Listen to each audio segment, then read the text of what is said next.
All right, Daniel. How's it going, man? Thanks for coming on board. My name's Evan. I'm going to be doing a quick breakdown for you today. So, how I'm going to go through this is first, I'm going to go through your intake form and just show you some things that stick out to me as basically low-hanging fruit, areas of improvement, um, places where basically I see velo in the tank. That's basically what we're going to go through. And then after that, we'll get into your actual video and talk through your full delivery. All right, so let's not waste any time. All right, let's go through your intake form. So a few things that stuck out to me in here. Let me see. First is, okay, right, so you're throwing throughout a week. So you said here that you long toss twice a week, throw a bullpen once a week. So I'm not sure if this is including every day of throwing that you do throughout a week. So if you're doing 3 days a week, a long toss one day, a long toss another day, a bullpen another day, like, I don't know if that's what you're talking about or if these are just your high intensity days throughout a week.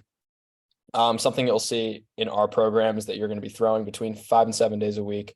And two of those likely for you will be high intensity days. So if your coach wants you long tossing twice a week, you can still definitely do that. I think that just one of those long toss days would be long tossing into a pull down, and one of those long tossing days would be long toss into your bullpen. So you can better blend that long toss into your mound work.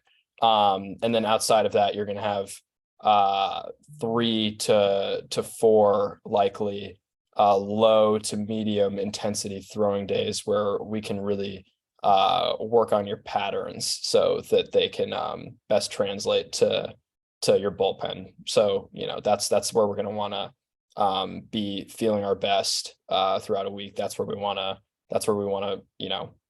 everything we're working for here is for the mound. I'd much rather have you have a great bullpen day than a great long toss day. So your body comp, 5'11", about 170. It's not terrible. Like, you're definitely not severely underweight, but like you said, getting up to that 180 mark is going to be, it's definitely not going to hurt you. I could definitely see it, adding a tick or two to your peak fastball velocity, your average fastball velocity. So definitely make that a priority of your training for sure. I love that you want to play college ball, want to extend your career. You are a junior in high school right now. Beginning of your junior year, I believe it says averaging 76, topping 78. Like, college ball is within your reach, dude. Like, I guarantee you, like, I was in a very similar spot to you velocity wise at the beginning of my junior year. And through addressing all of my low hanging fruit, which is a lot of the same low hanging fruit that you have, I would say, just being relentless with that got me up into that like low to mid 80s range by the time summer ball came around, and I was able to send actually recruitable video to colleges by the time that it was important. So if you're discouraged by your lack of attention from coaches right now, like, don't think that you've been completely disqualified from playing college ball. Like, we can make you seriously like a low to mid 80s arm in the next year if you really take this stuff to heart and get after it in your programming, starting today. Like, have that sense of urgency, like, I'm going to start today, right after you see this. And like, I'm sure you've been working to some degree. I don't question that, but like, being on an organized schedule in terms of nutrition, throwing, lifting, and having all of those things be tailored to your deficiencies, that's the thing that's going to give you that acceleration towards being a collegiate pitcher. All right, what is the next thing that I wanted to look at here? All right, so you say your bench press here is 135 pounds. I assume by that you mean your barbell. We're going to switch you over to a dumbbell, at least to start. You might have like a flat 2 dumbbell bench, but you might also have kind of a more intricate variation of a dumbbell bench that's more specific to pitching. But just for reference, if we did want to do a 2 dumbbell sort of heavy bench for sets of 5, we would want that to be up in sort of the, I would say, at least 80-pound range, 75 to 80-pound range. If we're looking to be that low to mid 80s arm, that translates to, obviously 160-ish pounds, like in total weight. You'll find that a dumbbell bench is a much different movement than a barbell bench, though. So don't think that your 135 pounds on a barbell bench means that you can't dumbbell bench, significant weight. So we'll look to get that up into that, like I said, 75 to 80-pound range. I assume right now it's probably like at your best, like maybe 55s, like 60s, something like that. So it'll be something that we progress for sure. Another thing that I see here, which is something that is not unique to you, is that your squat metric is much more impressive than your deadlift metric. It's a common like just inclination of athletes to prioritize a squat over a deadlift, but you'll see that in our programming, we definitely move more towards force production than force absorption, which is kind of your squat. I think that this deadlift weight for now for your body weight is not terrible, but in the long term, as we want to become that like consistent low to mid to upper 80s arm and like comfortable in that range, we're going to want you to be trap bar deadlifting at least 400 pounds for one rep. Your single arm dumbbell row, this is a pretty low hanging fruit for you. I would say I would want that again, like for your goals to be like probably I want you dumbbell rowing the 80-pound dumbbell for 5 clean reps, ideally. And then chin-ups, you mentioned later on that you have some elbow discomfort. Mastering the body weight chin-up is one of the best things that you can do as a thrower to limit your elbow pain. And we want that number to be up in the 12 to 15 rep range of perfect form chin-ups. We're going to strengthen the back of your shoulders. We're going to strengthen your biceps. All the decelerators in your arm and the musculature that's going to build around the UCL to stabilize it and make sure that it's not accepting more force than it can handle. Your 60-yard dash is pretty slow. I think that like it would go up just by having better exercises within your lifts. And, of course, just becoming like a more explosive athlete, which is going to be something that we prioritize as well. Your current workout program, you're basically doing a PPL. That's a bodybuilder's workout program. It's for gaining musculature, and that being the sole priority of what you do. And you, especially as a guy who's not severely underweight, like you are going to see in your program that, first of all, every day is a full body day, and also that you're going to be prioritizing unique musculature, more unique than what you would find in like your standard, men's health PPL. Let's see. Anything else I wanted to hit on here? Okay, right here. So average day of eating. Okay, I see a positive takeaway and a negative takeaway from this. So the positive takeaway is that it looks like you understand that you're going to likely need to be eating 5 pretty substantially sized meals in a day in order to gain significant weight. So this is a pretty good day of eating that you lay out here. The negative takeaway I would say from this is that I don't believe that this is what you're doing every day. And like, if it is, then you haven't been doing it for very long, and you should just continue on the path that you're doing it. Because if you ate this every day for a year, you would be a 190-pound rock by the end of that year. So it's good that you understand like how much food and how many times a day you're going to need to be eating, and sort of like what types of food. To some degree, I would definitely get like servings of fruits and vegetables in here as well. But like calorically, this would get you to the point where you're going to be gaining the amount of weight that you want to be. Anything else here I wanted to hit on? Not especially. Okay. So now let's move on to your actual delivery. The fun part, All right.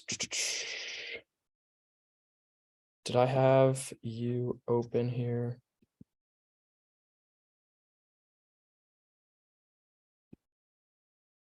All right, sorry about that. I just had to pull up your video real quick. All right, so let's give this kind of just a run through first.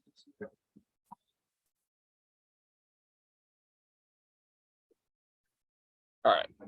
So first of all, right, I wanted to tell you, so the first video that I saw of you throwing was a slow motion video.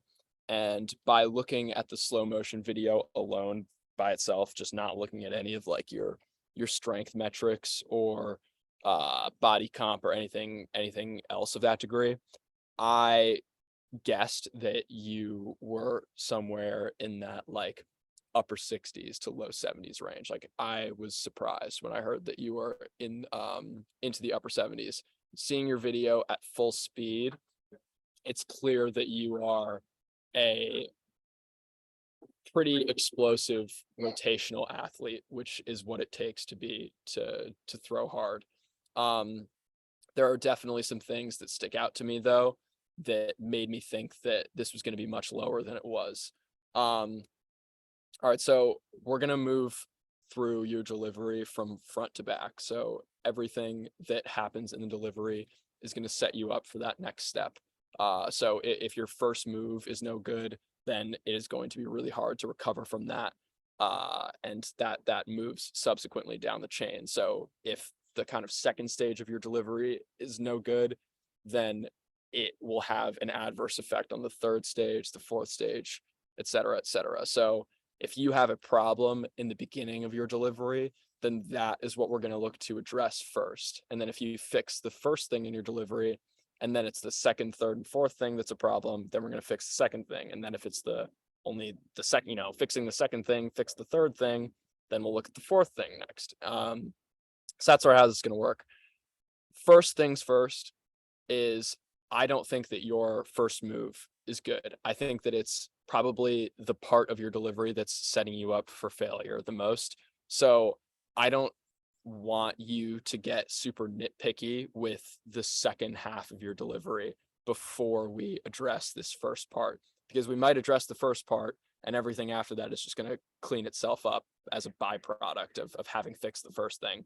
So the point of your leg lift is the drift, right? It's to get moving down the mound. It's to initiate this linear movement.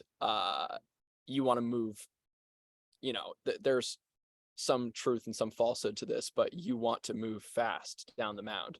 And it seems like the point of your leg lift right now is kind of to just do this like rhythmic, stylistic thing that isn't actually going to help as a function of your delivery. So right now it looks like you got that like big like Trevor Bauer leg kick thing going on. Trevor Bauer is a really, really strong guy who gets a lot of his velocity from applying an unbelievable amount of force into the ground based on just being like a huge guy and just extremely strong. You mentioned at some point, I think it was to Tawa, that you want to move like DeGrom. I think DeGrom is a much better comp for you than like a Trevor Bauer. I don't know if that's what you're going for here, but things first, we look at your leg lift. You're not getting down the mound and there's sort of just a lot going on. It's not very simple. So let's move this over to what I have for DeGrom. I want you to play around with having a leg lift more similar to that of Jacob DeGrom, if we can get it to load. But basically what you'll see with him is that, for one thing, he only gets about up to 90 degrees. With his leg lift, you'll also see that he has a very aggressive shift, weight shift downward, down the mound to get his delivery going, and that there's no wasted movement whatsoever. So hold on one sec while I get this to load. All right, sorry about that. All right, so let's just watch DeGrom's leg lift really quick. You can see it's very simple. It's to the point. And while it is hard to see from this angle, hopefully you can see that his hips shift away from the mound. So his center of mass shifts probably anywhere between like 2 and like 7 inches down the mound by the time he reaches the top of his leg lift. So as soon as your foot comes off the ground, I need you to be moving forward. That's the first step in the delivery that I wanted to show you, that I want that to be your primary mechanical focus right now. It's just getting down the mound, because getting down the mound on its own without touching anything else can fix a lot of things later on in delivery. And once we do this, then we can get a little bit more specific and nitpicky in terms of your arm action, your plane of rotation, different things that will also be somewhat solved in your warm up, your time in the weight room, things like that. So the next part of your delivery that I wanted to look at is the best part of your delivery. So your drive phase right here, getting into this sort of seated position where your torso is counter rotated around your back hip. This is an elite position to be in. So right here, this is a very, very strong point of your delivery. I don't really want you to change anything in this midsection of your delivery. And in a lot of ways, I really don't want you to change anything at all. But one of the things that I do think that you could take note of, especially on a mound like this one, where you have a line drawn from the top of the mound down to the bottom, is I want you to experiment with following that line directionally throughout your delivery. So if you see right here, so it looks like, based on the direction of your hips right now, that you're going to throw the ball right at the camera. So you obviously don't want that. You look like you're about to throw the ball directly at the camera and not at home plate. And this is causing you to sort of spin off and overcorrect. And then I really wouldn't be surprised if you cut the crap out of the ball. Yeah, but what I want you to do, if you are throwing on this particular mound again, or if you're throwing on any mound, is to draw a line from a straight line from the top of the mound down to the bottom. And I want you to follow that line and see how it cleans up your rotation. Because as you see right here, you're really closed off. And the only thing that you can do to get to home plate is to spin your upper body. And then by the time your front foot lands, your torso is already completely open. And so if we look at that in contrast with DeGrom, so DeGrom is moving down the mound in a fairly linear sense. You can see that it's basically a straight line between where he sets his foot and where his front foot actually ends up landing. And that allows him to rotate in this very tight window. And it allows him to achieve what I'm sure you heard of, which is hip to shoulder separation. So this is an ideal point to be at when your front foot strikes. So front foot lands right here, and the torso is still facing third base. So the difference between that and you, in case you do not remember, is that you're right here. This is your landing position, and this is his landing position. So you look like you're going to throw the ball at the camera. He looks like he's going to throw the ball at home plate. His torso is completely closed, and yours is completely open.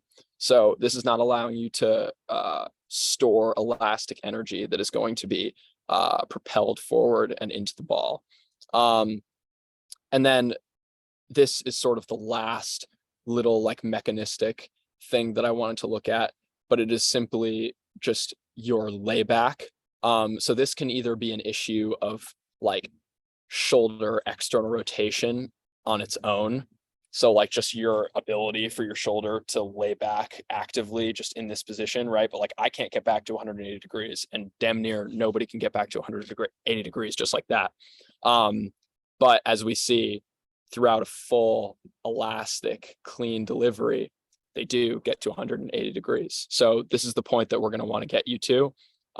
This is going to be something that is attacked within particularly your weighted ball routine.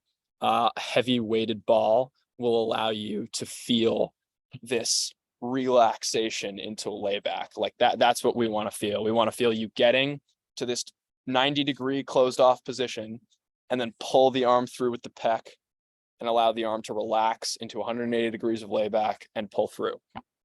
That's what we want. And that's what Jacob deGrom does. And I think that Jacob deGrom is a really good mechanical comp for you. This is a guy that I think you should look at and take away principles from in order to apply to your own delivery.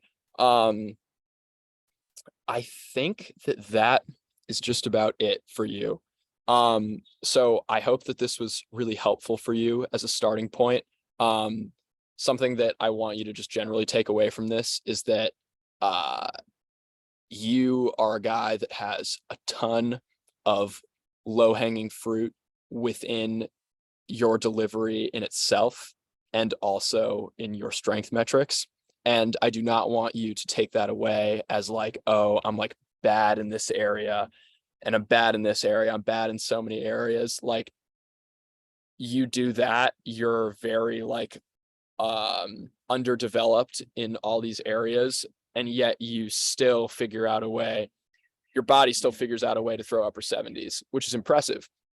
And you should see all these sort of like negatives to get after as just an opportunity, because it really is. Like, if you were a guy who was like 200 pounds of muscle with a pretty clean delivery and good strength metrics and decent mobility all around, and you were throwing 78 miles an hour and you had like nagging elbow pain, like that would be a guy that like has a very difficult and confusing path to being a really good college pitcher.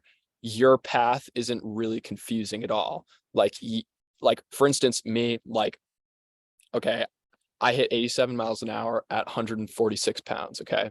And I had some issues in my delivery, and I had, some, like, I was weak in a lot of areas, whatever. Like, I just had very like obvious shortcomings between, me and 90 miles an hour. And I looked at that at first, like, oh my God, like I'm a bitch. Like, I can't even, pick up 400 pounds off the ground. I can't even like I can't even eat enough to be 180 pounds, whatever. But then I started thinking about it as like, oh my God, like I was able to squeeze 87 miles an hour, horrific frame. And that means that I really have a chance to be much better than a lot of these people ahead of me that, may deadlift the world and maybe 200 pounds already and also top 87 miles an hour. So yeah, look at all this low hanging fruit as a clear opportunity for you to become a really quality recruitable pitcher within the next 12 months. I really wish that I had what we're doing for you right now as a resource for me. And I seriously like cannot recommend to you enough, like, taking this stuff and go off, do your own research, learn about the delivery, feel out your mechanics, like do all that needs to be done on an individual level. But the basis of what you do between now and your summer should be just destroy this program. Like, don't even think about it. Just do it. Gain probably 10 pounds. Like, it's enough. And outside of that, do this program and get stronger, and you will pass up a lot of your fucking friends, and you will maybe end up at a school that you didn't think that you would be able to go to if someone asked you where you think you might be able to get to in the next year right now. That's basically all I have for you. I'm a resource for you whenever you need it. Ta was a resource for you whenever you need it. But yeah, best of luck, man. I hope this was helpful, and just let me know if you have any questions.